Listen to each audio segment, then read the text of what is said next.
Day in the life of a white slave in the Ottoman Kingdom.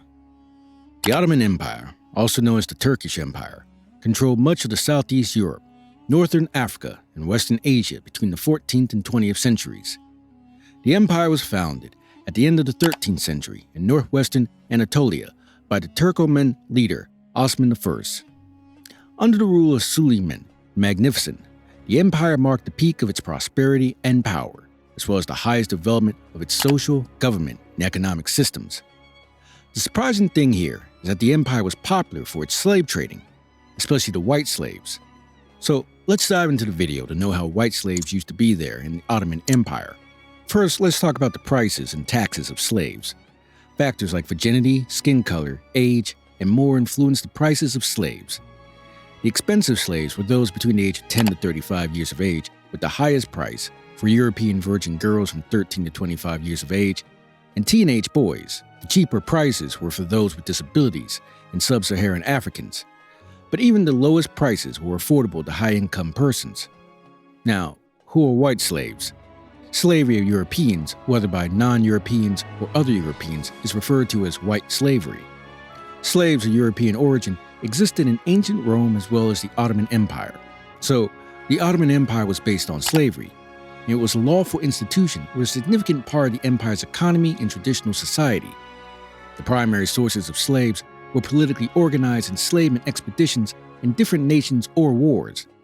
It has been reported that slave selling prices were reduced after massive military operations.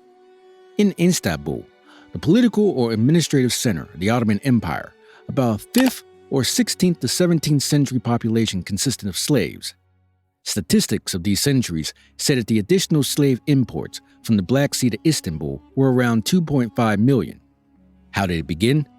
Murad I built an army of slaves during the mid-14th century, and the new forces were based on the Sultan's right to a fifth of the war booty, which he interpreted to include captives taken in battle. The system of slavery was highly appreciated at the time, as the Sultan had power over them, and the ones serving them had higher status within the empire because of their training and knowledge. They could also become the highest officers of the military elite or state, and most recruits were privileged. Though ordered to cut ties to their families, some succeeded in dispensing patronage at home. Where were they sold or come from? Slaves at the time were traded in the marketplace like Yisr or Isr, which were located in most of the cities and towns central to the Ottoman Empire. It is said that Sultan Mehmed II, the Conqueror, established the first slave market in the 1460s in Istanbul, where the Byzantine slave market had stood. Slaves were of all ages, and to check them thoroughly, they were displayed naked.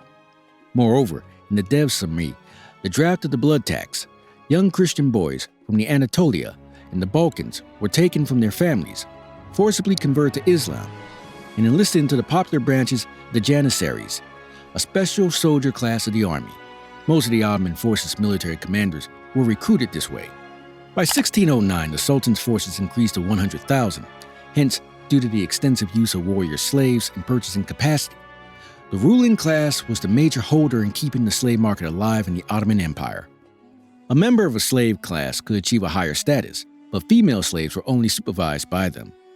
A massive percentage of the officials in the Ottoman government were brought by slaves, raised free, and integral to the empire's success from the 14th to 19th century. Many slave officials owned numerous slaves, though the Sultan owned most of them. Raising and specifically training slaves in palace schools, where they were taught how to serve the Sultan and other subjects. The Ottomans created administrators with proper knowledge of government and loyalty towards them. What about the lifestyle of a female slave? The slavery system was different, and males in that was either in domestic or military serving, but females were no doubt always for domestic serving. Within gender segregation, there was a racial hierarchy at work.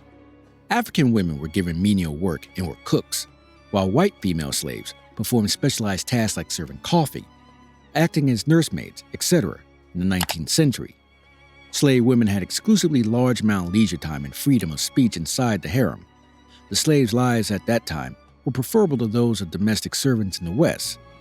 When a woman was freed from slavery, she received a legal certification of emancipation. She could ask to stay with her former master's family for life, look after her, and even request to be married. She was given home furnishing, jewelry, and a house if she chose to marry. In addition, The freed slaves received a pension from their former masters and kept strong ties with their families. Many former slave women, those trained in the harem, married men of high position.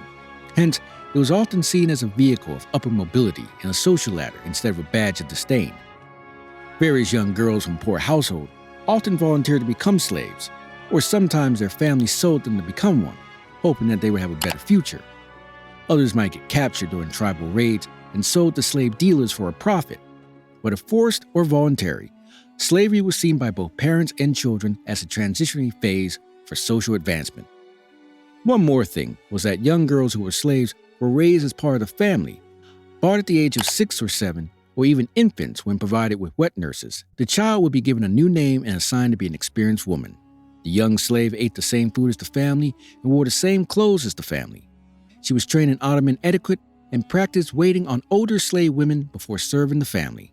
She would be taught to speak Turkish and the basic belief of Islam. She also got to learn to sew and embroider. If she had musical talent, she used to play an instrument. But sometimes, they were brought as companions for young girls and given a similar education. They learned to read Persian and Arabic and get trained as nursemaids for their children. After the completion of their serving period, they got married to an Ottoman. Because of their charm, beauty, and cultivation, they were often sought as brides and married into the family they had grown up in. When brought for slavery, a woman cannot be left out until the time is completed. Slavery was restricted by the Islam rule. If she had a child with the owner, she would have known as the child's mother, and the child would have the same rights as the legal one. If she somehow feels not so happy with the owner, she could ask to leave or get sold to someone else. There was also sexual slavery.